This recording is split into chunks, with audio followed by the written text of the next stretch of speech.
Next नेता असला पाहिजे, तो नाहीच आहे. तुम्हाला हे जे 30 सेकंदामधला तो वेळ दिला त्याचं कारण तुम्ही विचार करून 10 नावं सांगू शकता, पण स्पॉन्टेनियसली तुम्हाला कोण पाहिजे हे नाव तुमच्या समोर नाही.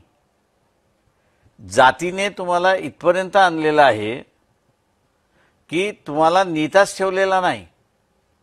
आणि आता नुसता देश पातळीवरती नेता राहिलेला नाही, तर राज्य पातळीवरती सुद्धा राहिलेला नाही. आणि त्याच्या खाली तुम्ही गेलात तर जिल्ह्यामध्ये सुद्धा तुम्हाला नेता राहिलेला नाही कुठल्याही पक्षाला. म्हणजे तुमचं शरीर आहे पण तुमचं मुंडकं उडवलेलं आहे. किती दिवस तो जगणार?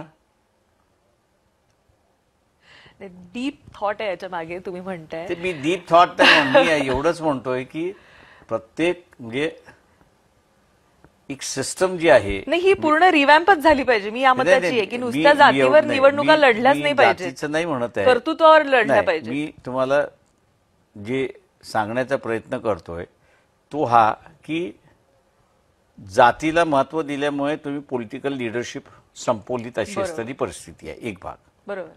दुसरा भाग तिथे की ही परिस्थिती उद्भवू नये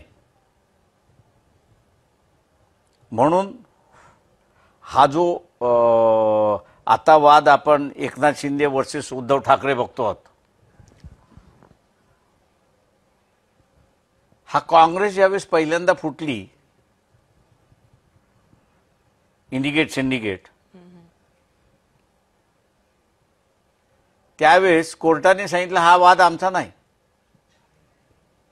कोर्टाने सांगितलं हा वाद आमचा नाही. इलेक्शन कमिशन बघून गेले. आणि इलेक्शन कमिशनने काय सांगितलं, या सगळ्या एनजीओज आहेत आणि एनजीओज असल्यामुळे ज्यांच्याकडे मेजॉरिटी त्यांचा पक्ष. सांगण्याचा हा की त्या जुन्या कालावधीमध्ये पार्लमेंट हे फोकस होतं ऑफ युनिटी.